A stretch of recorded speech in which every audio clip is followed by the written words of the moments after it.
We're joined now by California Democratic Congressman Khanna. Good to have you here. And you've been, I know, visiting college campuses across the country, Michigan, Nevada, and the Biden campaign recently sent you to Wisconsin. Are we at the point now where the protesters are becoming a story unto themselves and a distraction from the issues that they're protesting? No, I don't think so. I mean, in Wisconsin, the issues that came up first were abortion rights. Second, the cost of living and what the president was going to do on student loans and for housing and rent.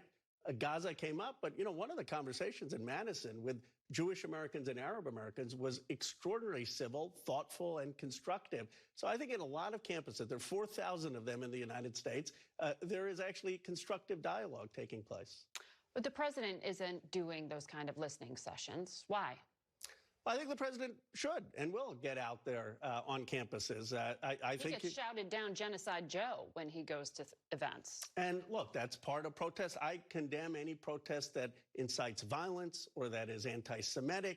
As someone whose grandfather spent 4 years in jail with Gandhi, I mean, the whole point of Satyagraha was nonviolent protest. But we have to understand that this is a defining moment for this generation, similar to anti-Vietnam protests, anti-apartheid protests, anti-Iraq war protests. And they're telling us that over 30,000 people have died. It's time for this war to end. It's time for the hostages to be released that Hamas has. And they want to see leadership in America and around the world. This is not the world that they want.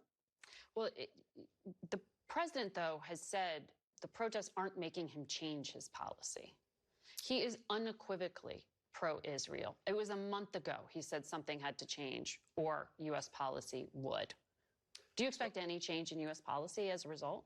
I do, and I slightly disagree. I think the protests and the larger movement have had the president change. I mean, you look at the president now talking about some of the consequences that could have on Netanyahu, the Erez Canal, the Erez opening open.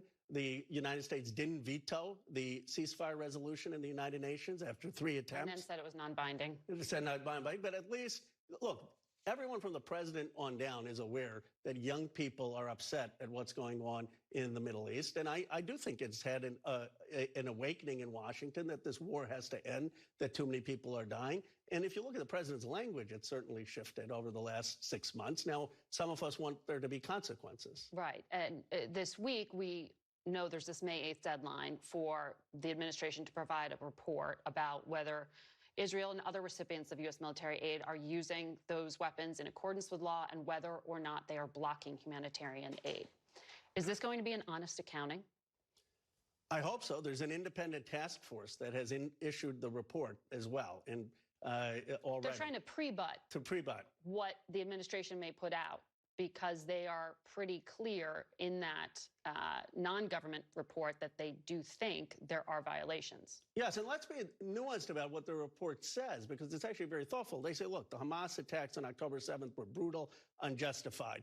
Then they say there are tunnels underground in Gaza, but they say you can't go destroying residential buildings just because there's a tunnel, because under international law, you can't have disproportionate civilian harm. And they detail cases where that happens. They detail cases where residential buildings were destroyed without any military target. So my expectation is that the State Department report needs to have that kind of nuance and detail. And if it doesn't, you're going to have people asking why in Congress.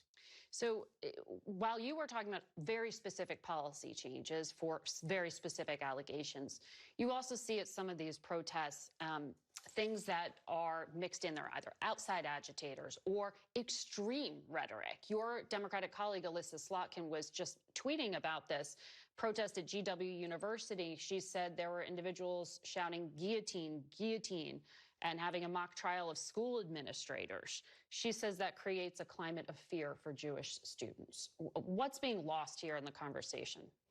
Well, she's right. I mean, you can't be shouting guillotine, guillotine. You can't be shouting globalize the intifada or Zionists don't deserve to live. What's being lost is that those few protesters who are inciting violence or engaging in that kind of anti-Semitism are diminishing the thousands of young people who simply want the war to end. And I guess I would say look to John Lewis or Dr. King. They, in their protests, were above reproach. If some individual engaged in bigotry, they call them out first and loudly. So I'm proud of a lot of the young people who want to end the war. but they need to show the discipline. And some universities have. Look at Cornell, look at University of Minnesota, look at what's happening at Northwestern. There have been efforts not to have the police in, to have dialogue with the student protesters, to have much more peace and calm. And there are models for what can work in this country. Congressman, it's always interesting to hear from you. Thank you, Margaret.